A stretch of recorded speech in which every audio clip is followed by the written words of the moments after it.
Salut à tous les amis, bienvenue dans cette nouvelle vidéo. Je sais que ça fait un long moment qu'on n'a pas fait de vidéo, pratiquement un mois. Donc on va parler aujourd'hui du Classico. Donc Classico, vous savez que c'est un match assez particulier. Voilà, le match normalement qui est le plus regardé au monde. Le match qui a les deux plus belles équipes au monde. Le match qui a une très grande histoire, une très grande rivalité entre ces deux équipes-là. Donc c'est un Classico, c'est un match assez particulier. C'est un match avec beaucoup d'enjeux. Bien sûr que c'est seulement, même si c'est seulement 3 points.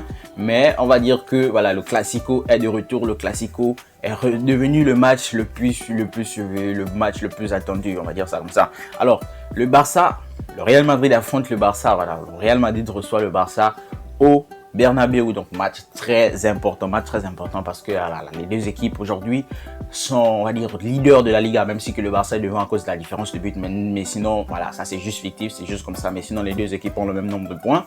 Le Real Madrid, on va dire, arrive avec une forme un peu plus bonne que celle du Barça, on va dire, c'est deux salles, deux ambiances, parce que le Barça est presque éliminé en Ligue des Champions, alors que le Real Madrid est qualifié. Voilà, le Real Madrid est qualifié pour la 31e fois sur 31 participations en Ligue des Champions. Donc, ils sont qualifiés en 8e de finale. Le Barça est éliminé. Le Barça va peut-être partir en Ligue Europa. Bon, c'est pas encore acté aujourd'hui, mais sinon, voilà, il y a de fortes chances, peut-être 95%. Voilà. Donc, ces deux salles, deux ambiances. Le Barça arrive vraiment avec un moral assez bas. Le Real Madrid, on va dire, le moral est plutôt guindé.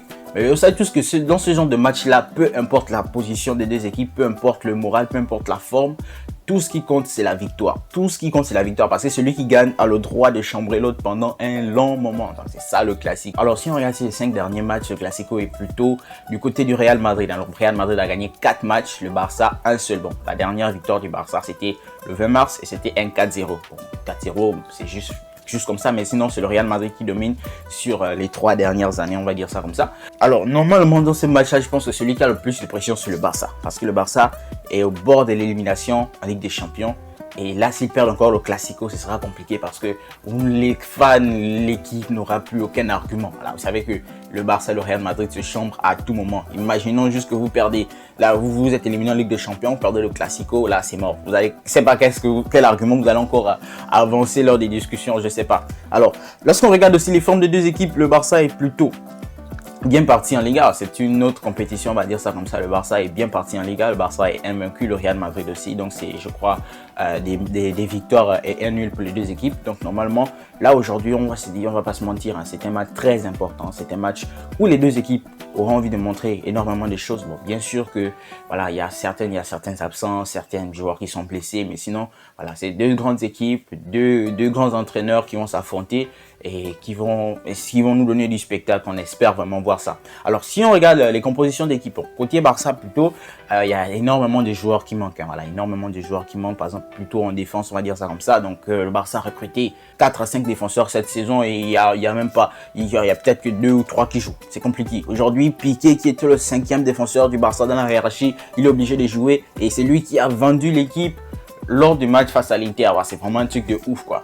On se rend compte que Xavi aujourd'hui est obligé de faire avec Piqué parce qu'il n'a pas Araujo, il n'a pas Christensen, il n'avait pas Koundé. Donc normalement là, on espère vraiment le retour de Koundé, mais là même encore, espérer le retour de Koundé, c'est à quel poste? Parce que si on dit qu'on met Koundé des latéral droit, ça veut dire qu'on va devoir jouer avec Piqué dans l'axe. Et jouer avec Piqué dans l'axe, c'est vraiment un risque. Alors, si on met Koundé dans l'axe, ça veut dire qu'on va jouer avec Sergi Roberto à droite. Mais Sergi Roberto à droite sur Vinicius, ce sera vraiment compliqué. Donc normalement là, Xavi, je pense qu'il a un gros dilemme dans sa tête. Mais j'espère vraiment voir cette composition d'équipe là. Alors d'après Marca, et au goal, ça va pas changer. Défense centrale, on aura plutôt un Garcia Piqué. Donc ça veut dire que Piqué va jouer. Comme latéral droit, on aura Koundé. Donc Koundé qui revient de blessure. Il sera directement face à Vinicius. Ce sera peut-être un match compliqué pour lui, mais bon, on verra. Et à gauche, on va mettre Baldé. Bon, Baldé, je pense qu'à la Liga, ça va très bien. Il montre des très bonnes performances. Moi, j'ai même pas compris pourquoi Xavi ne l'a pas mis en Ligue des Champions. Pourtant, c'est un joueur qui a énormément de potentiel. Alors, au milieu du terrain, moi, je m'attends vraiment à ce que De Jong soit titulaire. Parce que Xavi doit arrêter avec Busquets, Pedri, Gavi. Je ne sais pas s'il travaille pour le milieu de l'Espagne, mais sinon, Busquets, Pedri, Gavi, on n'en peut plus. Voilà, on a besoin de Jong. On a vu ce que De Jong peut apporter en 30 minutes lors du match face à l'Inter. On a besoin de ça sur tout un match. Alors on va dire ça comme ça. De Jong est un joueur aujourd'hui qui a 25 ans ou qui est en train d'entrer dans cette tranche d'âge-là. C'est à cette tranche d'âge-là où les joueurs doivent normalement être titulaires, assis indiscutable dans une équipe. Donc De Jong aujourd'hui doit montrer que c'est un joueur de haut niveau. Voilà, je ne comprends pas comment on a un joueur comme De Jong qui est titulaire dans toutes les équipes d'Europe, mais le mec, il chauffe le banc parce qu'il y a un petit comme Gavi qui est là. J'aime bien Gavi, mais Gavi, à part courir sur le terrain, excusez-moi, peut-être que je vais blesser certains, mais Gavi, au niveau de la création, au niveau de la projection, c'est pas vraiment ça. On a besoin d'un De Jong qui peut casser des lignes avec une passe, qui peut casser des lignes avec un dribble,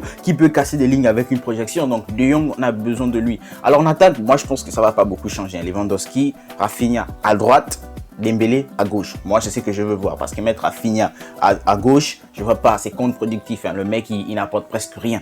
Donc, normalement, voici le 11 de départ que le Barça devrait aligner selon moi ou selon Marca parce que je me suis inspiré de leur 11. Alors, côté Real Madrid, il y a également certaines blessures, certaines incertitudes. Voilà. Il y a Courtois qui ne devrait pas, a priori, être dans la feuille de match, on va dire ça comme ça. Mais bon, les choses peuvent changer. Et donc, il y a également Rudiger. Bon, je ne sais pas si Rudiger va jouer parce qu'il s'est blessé la fois dernière lors du match face au Shakhtar Donetsk. Donc, on verra ce qui va se passer. Mais sinon, côté Real Madrid, c'est beaucoup plus simple, on va dire ça comme ça. Donc, en goal, on aura Lolin, le remplaçant de Courtois. En défense, on aura Mendy, Alaba, Militao. Donc Militao, c'est vraiment, voilà, c'est la défense du Real Madrid, il n'y a rien à dire. À droite, il y aura Carvajal. Au milieu de terrain, ils vont mettre Tchouaméni, Kroos et Modric. Donc c'est le milieu de terrain titulaire du Real Madrid, il n'y a rien à dire. En attaque, apparemment, Rodrigo ne sera pas titulaire, il va peut-être rentrer en cours de jeu. Donc c'est Valverde qui va commencer sur le côté. Bon, c'est pas vraiment un délire, mais il va apporter énormément sur ce côté-là. Dans l'axe, on aura Benzema et Vinicius. Donc vraiment, c'est une équipe qui est préparée, une équipe qui est bien gagnée, une équipe qui est bien où il est là, qui va venir jouer avec l'envie de battre et de casser tout. Ainsi donc, voici présenté les deux 11 des deux équipes. Donc voilà, il y a tellement de choses à dire sur ce match, mais on espère vraiment voir du spectacle, on espère voir une belle fête, on espère voir du football, on espère voir des buts, bon, surtout une victoire du Barça et peut-être un triplé de Lewandowski, je sais pas. Les amis, d'après vous, qui sera le plus décisif entre Lewandowski et Benzema pendant ce match? Alors les amis, merci d'avoir regardé cette vidéo, n'oubliez pas de vous abonner, d'activer la cloche de notification pour ne rien rater de nos prochaines vidéos. Ciao à tous. Ah tiens, il y a également Liverpool face à Manchester City. Ce sont des matchs à regarder absolument.